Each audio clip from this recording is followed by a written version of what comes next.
Greg's All Frog here. Let's play Europa Universalis 4 with our Lothian campaign. It has been a long time since we have last played EU4. Many changes have been made in the game since. You'll notice this map looks a little non-traditional. If you didn't know and you have not been following my Crusader Kings II campaign, this is an import from the end of the Crusader Kings II campaign. We took that baby all the way up to 1453. Now, of course, we're starting back in 1444, but we do have our Scotland campaign ready.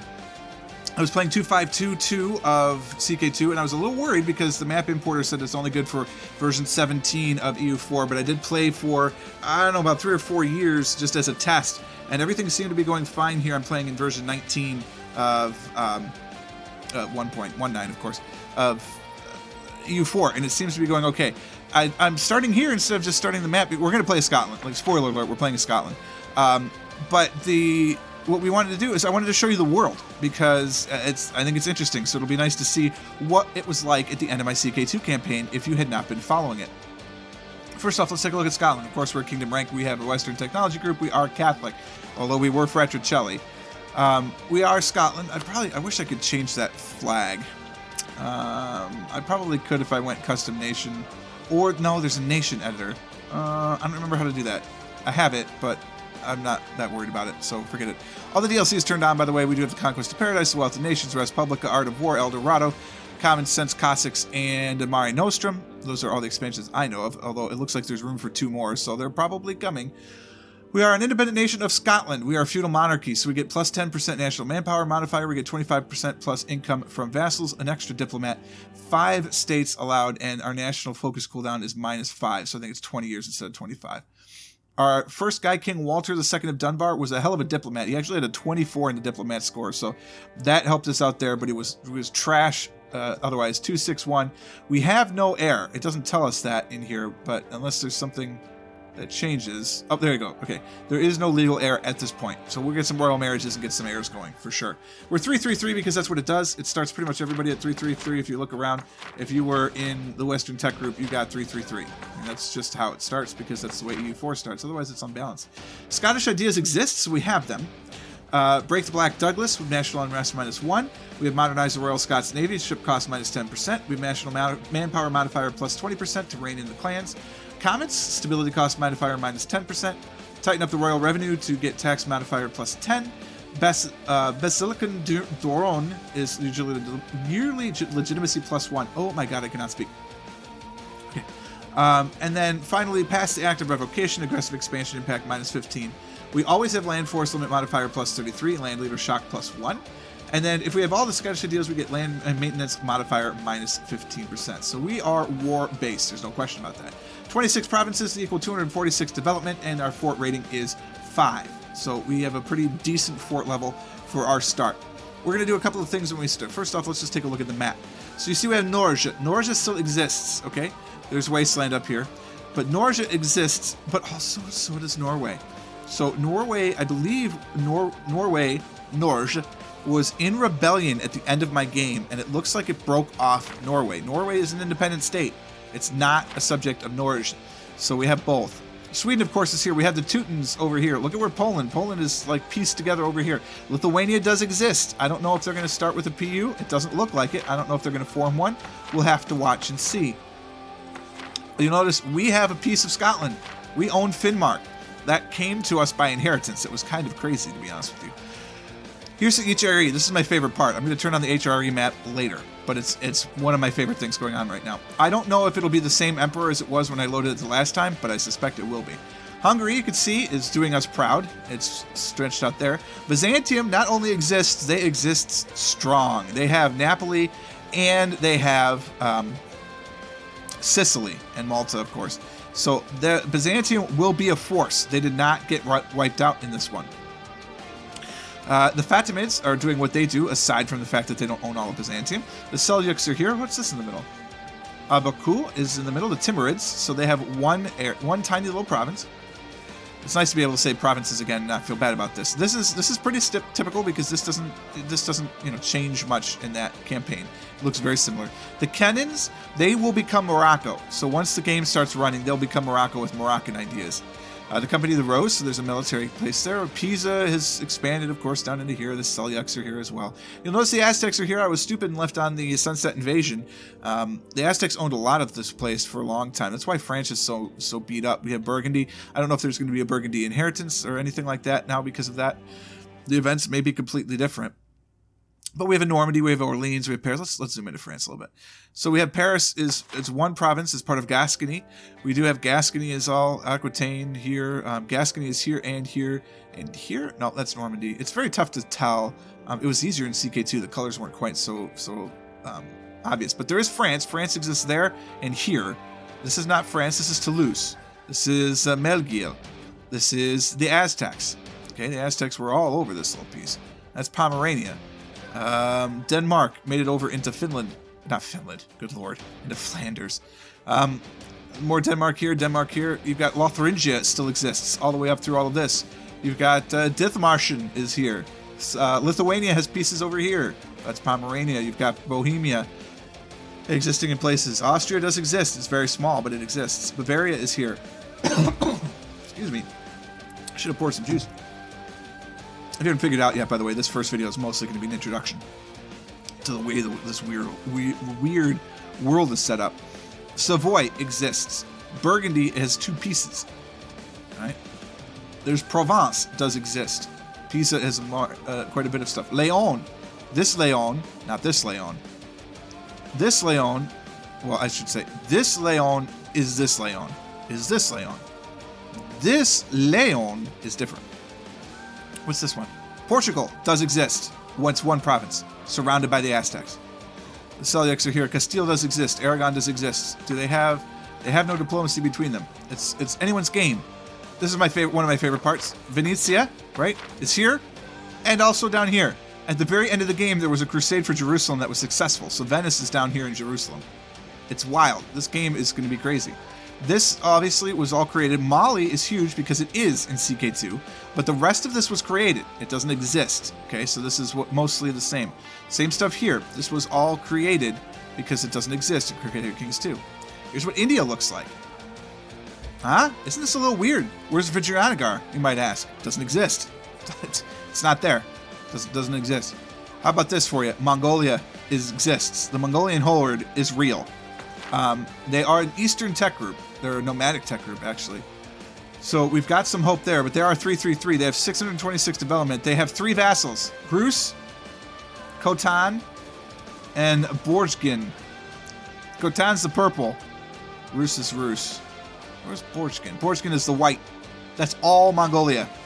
This could be a big deal. Obviously, this part is pretty much the same because it doesn't exist, right? So that was all generated. Same thing here. Typical generated starts. We've got Brunei, Payang, Sayak, Pangongrian, Malacca, Ligor, Ayutthaya. All that stuff is the same. Then we come over here because the Sunset Invasion was on and they weren't knocked off the continent. Here's Inca. Okay, they exist. They're real. They're an independent nation. They have the High American Tech Group, which is almost Western. It's pretty close. So they've got some ideas and stuff. We may see them over here if we want to go, expanding. We're going to run into these guys. They're going to be there. Muisca is there, and then here's the Aztecs, right? They own most of America, and then all the American tribes are all in here. So if we start doing that, it could be a problem. But we all know what happens when the Scottish start colonizing. So we will play as Scotland. Likely our first rival will be England. It is a theocratic nation. They are a kingdom. It's probably a feudal monarchy. No, it is a full theocracy. So you've got that going on for you. They have the typical English ideas, so navy, blah, blah, blah. All that stuff is the same. But they have half of our development and less fort level overall, so we're probably going to go after them at some point. It seems also likely that we will probably try and take chunks of Norge or Sweden out of there as well, just because of where we have Scotland's area right there. And we may even try and help bring France back into the fold. Maybe go after the Aztecs, I'm not sure. What else do you want to see? This is what the terrain looks like. That's the same. Here's a religious map mode. Mostly Catholic, of course. There's no Protestants, so that doesn't happen. But Orthodox is huge now because the Byzantines survived, so Orthodoxy has survived as well. There's Sunni and Shias around here. Fetishists, of course, all through Africa. The animists over there. But then we have the Inti and the Nahuatl as well. Totemists, of course, all the way up there. What is this? It's an animist religion. Who is this? Nobody. They're just natives. Okay. And the Catholics, of course, the Tengri are here. They were the Mongols they conquered through. There's Theravada, there's Hindu, it's very, very interesting how all this stuff happened about. I'm going to skip that for a second. Here's the trade nodes. Mostly the same, right? There's nothing really new here, nothing that's surprising. We are part of the English Channel. Our capital is Somerset, so we will be part of making the English Channel a better trade node. Here's the diplomatic thing. Of course, there is nothing. Nothing exists except for this. That's really the only thing. When it breaks you apart, it takes, if you have an empire level title, it takes your, the Aztecs were empires, so what did it do for them?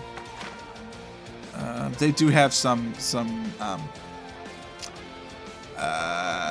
vassals here, but it takes your strongest countries that are part of your kingdom and vassalizes them instead of you starting as one coherent whole.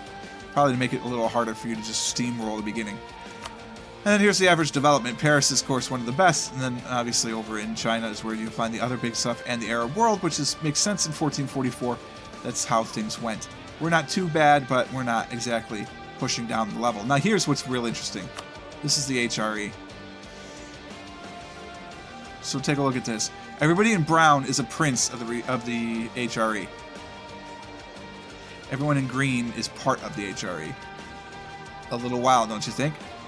Can you tell who the emperor is? They're in purple. It's Pomerania. Pomerania is the emperor of the HRE. They have Urbino for some reason. Aachen, and then their typical Pomeranian Stettin and Griswold. Bohemia is an elector. Lotharingia is an elector. Bavaria is an elector. Ferrara is an elector. Genoa is an elector. And Denmark is an elector. I think that's all of them. I have Denmark, Bohemia, Lotharingia, Bavaria, Ferrara, Genoa, Pomerania, of course, because they're the emperor, so they're also an elector. Wild, isn't it? I think it's going to be absolutely wild. This is normally French land that's not in the empire. This is normally French land that's not in the empire. It's Bohemia for some reason. Savoy is in the empire. You know what I'm saying? Susa is in the empire. Provence is in the empire. Although Provence itself is not. But that territory is. Spoleto is in the empire. Tuscany is in the empire. Carinthia is, first off, exists and is in the empire. Tyrol is an independent country. It's in the empire. Austria is, of course. That's normal. Susa is independent. Franconia is independent. Thuringia is here. So there's Lotharingia and Thuringia. There's Susa again. And Meissen. Galway is huge, comparatively. Meissen is split. And then what do we get right here? Dithmarschen is also part of the empire. Isn't that crazy? So Denmark is an elector. Okay. This is also Denmark. This part is not part of the empire. Nor is this. But this is... Excuse me. And so they are electors in the empire. Crazy! Alright. Scotland, you're my one and true and only love. Let's play. Now, I hope it loads. It loaded the last time, so I'm not anticipating any major problems. But what a worldview, huh? Of course, we're going to start with the tech group, Western, so we're going to have a limited view of the world. But that's what it looks like overall. That's what we're dealing with. We're going to do some maintenance here right at the beginning. This is mostly what this episode is going to be. It's just maintenance. And we're going to see what sort of alliances, what rivalries have been set up. I assume England has rivaled us because that's what they're doing. We start with 329 ducats, which is nice. We have mostly full manpower. We have 5,100 sailors. We have full legitimacy. We have 99 prestige because we were amazing at the time of the end of this. We're basically at the maximum manpower. We are over the maximum number of sailors because awesome. We are making ducats right now. By the time I'm done with this, we won't be. Who has rivaled us? Sweden, Denmark, and England. This is not surprising. I don't really want to rival Denmark. Denmark was new. The last time it wasn't Denmark. Sweden and England were the same. The reason I don't want to rival Denmark is because they're in the Empire. So we're gonna be stuck with that crap. But we'll see. We might do it anyway. Set just counter. Oh right, hold on. Let me let the game run for a day so everything is updated. All right. So now we get in and we actually see what's going on. Denmark has a better navy than we do, but look at how much stronger than we are than England. That's obvious. They rivaled with us. We're going to rival with them. There's no question about that. Actually, let's take a look at missions first to make sure there's no thing. Solidified paper damage, conquer Northumberland, which is in England, is it not? Pretty sure. And then also papal relations. Those are all good things. We'll talk about those in a moment. So we don't have to worry about that from a government perspective, diplomatic. England for sure, Sweden for sure, because of Finnmark. And I guess we don't have to counter rival Denmark, so we're not going to yet, because I'd really rather not get into it with the HRE. I'd rather be friends. We can convert this province to Catholic. Let's check Lothian. Is there a reason not to do so? It's minus 1.2. If we convert it, it's going to take 333 months. So that's a long time. It's almost 30 years. It's 27, 28 years. I don't see the benefit of that. I mean, it's Fretricelli. It's a Catholic heresy. I'm not that worried about it, to be honest with you. We're going to ignore that for now. Lots of disputed successions. That's not a surprise. Theoretically, we're one. All of this will change soon because it will. I mean, that's just period. We're going to have heirs, so no worries about that. It's just that when I died, if you look at, that's Norway, but if you look at me, when I died, I have no legal heir because I was only 33. My sons had not ascended the throne yet. They weren't old enough. And so I think that it just sets it with no legal heir, but we'll get that taken care of eventually. We're not going to do anything with them. We will take a mission. Do we want to convert to Catholicism? I think the answer is no. It's one province. It's not worth taking our time for that. Getting the papacy to like us could be good. How does Pope Man feel of us? It's plus 40. So we could easily get there if we wanted to. We are the same dynasty. I forgot to mention that. I'm going to turn the fan on here. We are the same dynasty as the Pope. I was able to get one of my, it's the Dunbar, one of the Dunbars into the papacy before the end of CK2. So that gives us a nice bonus. I think that'll be our first mission. We do want to conquer, apparently Kola now, but we do want to conquer places. But let's get the Pope on our side, get some papal influence. We've gained some, those things, of course. We will send a diplomat here. We're going to expand everything. And we will improve relations. Obviously, there's no worries about that. Incorporation of Ancona.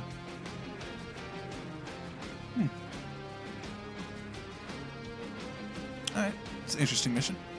We can build province improvements. We might, actually. Temples wouldn't be a bad way to start. We don't have the tech for it, though. I don't really want to build forts, so we're going to ignore that for now. We do have free advisors. Let's take a look at our money here. So let's look at, first off, this government screen is new. So we're Scottish, which is in the British culture group. This is new for me. I mean, I haven't played since 0.17 or 1.17, so just keep that in mind. So Scottish is in the British group. It's our primary culture. There's no penalties. 61% of our territory is this. 14% is Anglo-Saxon. It is in the same group, so that gives us minor penalties. We could convert it. It would cost us 100 dip to do that. I'm not really concerned, to be honest with you. We do have 10% Irish, which is a problem. We probably should spend the Diplo power to promote Irish as an accepted culture, but we'll get to that at some point as well. Okay, these are our bonuses: national manpower modifier and income from vassals. We cannot upgrade because we need 1,000 total development. We have 246, so at some point we could do that. We could change our government, but there's really no reason to do that. I happen to like feudal monarchy as a government form. I think it's perfectly fine. Maybe at one point we'd want to go administrative just to get better, taxes and stuff. But honestly, I'm okay with feudal monarchy for a while. This is new too. We can see what all of our country modifiers are, so that's what they are. I'm not going to go through them, but we have them. Here's our diplomacy screen, of course. Here is us. These are all the people and what they think of us. Most of the places are like us or are neutral because that's how it starts in EU4. So we have marked no provinces of interest. We will, of course, do that against England. We might as well do that now. Provinces of interest, pretty much the entirety of England. We're rivals. I'd like to see them off the map, so, I would like all of those provinces, please. I'm not going to bother pissing anybody else off yet, though. But those are mine. I want those. Those are mine.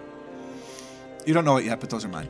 Economy is looking not great. We are losing money. You can take a loan. This is new interface, which I think is much better done. 1.19 put in a lot of good improvements. I enjoyed it thoroughly. We are spending money on forts, of course, so when we get to military, we'll get rid of the forts, and that'll help bring us down. We'll only be losing 10 points, and maybe we just bring a little bit down on bring our maintenance down. We're not going to go to war for a while. Part of it, too, is we don't have any trade. First, we should probably embargo England. Issue an embargo on England, and we have one more guy, so we'll issue an embargo on Sweden. So we'll get those things done, and then we'll get them back and do more things with that. So that'll give us more taxes as well. Technology, it's pretty standard stuff. The idea is pretty standard again. I'm not sure what we'll go for first. We'll think about that.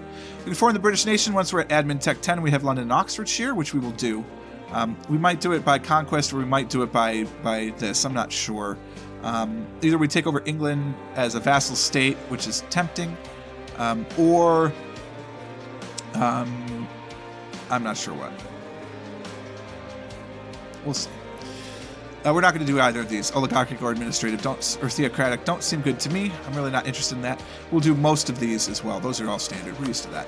Stability looks fine. War exhaustion is at 0. We may boost stability at some point when we first have the chance. That's all standard stuff. National unrest at minus 1.7 is great. That's our religion thing. So we have heretics here, but that's okay. It'll get converted over eventually at some point. Let's mothball the forts because we're not going to war right away, so that's fine. And then our states are pretty well balanced to begin with, actually, so I'm not going to worry about that at all. Do we go with an advisor? Not at first. We're 594. That's plenty for the first game, and we'll take it from there. We're not going to play today. We just have it set up. That's what the world looks like. We're not going to zoom this far out much at the end of it either, but this is our start. This is what we're going to do. We're going to bit Scotland, and I don't know if we're going to try and take over the world or what, but we'll at least form Britain, and that will be the big thing. The Dunbars will rule Britannia. For now, though, we're out of time. I hope you guys enjoyed this one. If you did, click the like button. Consider subscribing to the channel to stay updated to everything that happens. And until next time, cheers.